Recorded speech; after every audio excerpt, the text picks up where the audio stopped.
Apricot స్వీట్కి మనకు కావాల్సినవి apricots, date syrup అండి. ఇది మనం క్వాంటిటీ తగ్గట్టు నేనైతే ఇంత వేసుకుంటున్నాను. కొంచెం షుగర్, మీరు తినే స్వీట్ని బట్టి షుగర్ కూడా యాడ్ చేసుకోవచ్చు. కొంచెం ఫ్లేవర్ కోసం వెనిలా ఎసెన్స్. హలో అండి, ఎలా ఉన్నారు? అందరు బాగున్నారా? ఆప్రికాట్స్ నైట్ సోక్ చేసి పెట్టుకున్నానండి. దీంతో స్వీట్ చేస్తున్నాను.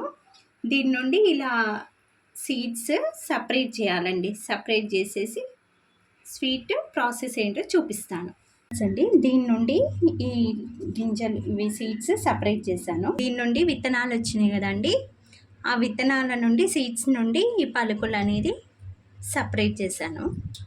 ఇవి పక్కన పెట్టుకుందాం. ఇప్పుడు దీన్ని స్టవ్ మీద పెట్టి ఈ నానబెట్టిన వాటర్ ఉంటుంది కదా, అవి ఏం పడేయకుండా ఆ వాటర్తోనే ఉడికించుకోవాలండి. కొంచెం వాటర్ అవసరమైతే కొంచెం వాటర్ కూడా పోసుకొని ఉడికించుకోవాలి. రన్నింగ్గానే ఉండాలి.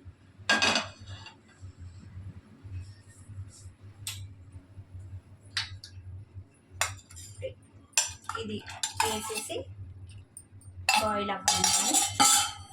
కొంచెం వాటర్ పోసుకోవాలి.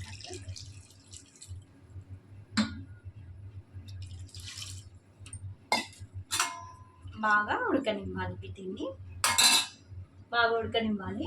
వాటర్ పోసుకున్నాం కదా, దీన్ని కొద్దిసేపు ఉడకనివ్వాలి.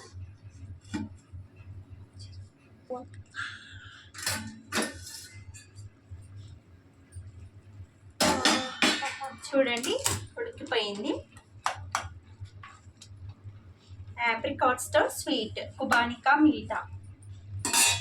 దీంట్లో మనము ఇంగ్రీడియంట్స్ ఏమేమి చెప్పుకున్నాం? షుగరు, డేట్ సిరప్ అండ్ దాని నుండి వచ్చిన పలుకులండి. ఇవన్నీ యాడ్ చేసుకోవాలి. ఇప్పుడు కొంచెం షుగర్ కొంచెమే వేసానండి. 3 స్పూన్స్ వరకు వేసాను. కొంచెం ఉంచుకున్నాను, తక్కువ పడితే చూసుకోండి. ఇప్పుడు డేట్ సిరప్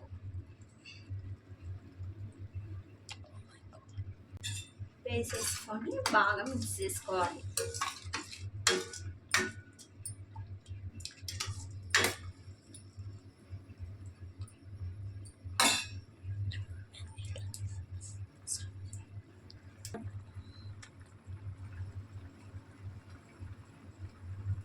కొంచెం వెనిలా ఎసెన్స్ అండి ఫ్లేవర్కి.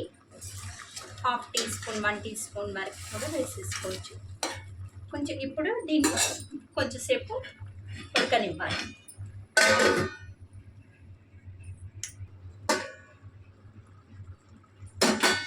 చూడండి, కొంచెంసేపు ఉడికింది కదా, దాని నుండి వచ్చిన పలుకులు కూడా యాడ్ చేస్తున్నాను.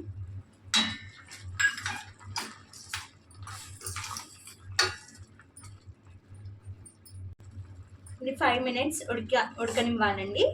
కూల్ అవ్వనివ్వాలి. కూల్ అయ్యాక ఫ్రిడ్జ్లో పెట్టుకొని మనం సర్వ్ చేసుకోవడమే. 5 మినిట్స్ ఉడికిన స్టవ్ ఆఫ్ చేసుకోవడమే.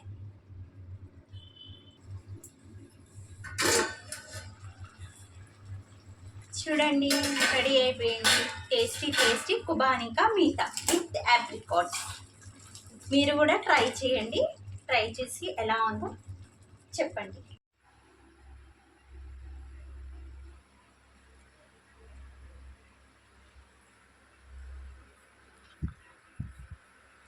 సూపర్ ఉందండి. చాలా స్వీట్ అంటే ఇష్టం ఉన్న వాళ్ళు ఎవరైనా ట్రై చేయాల్సిన స్వీట్ అయితే రెసిపీ మాత్రం ఇదేనండి.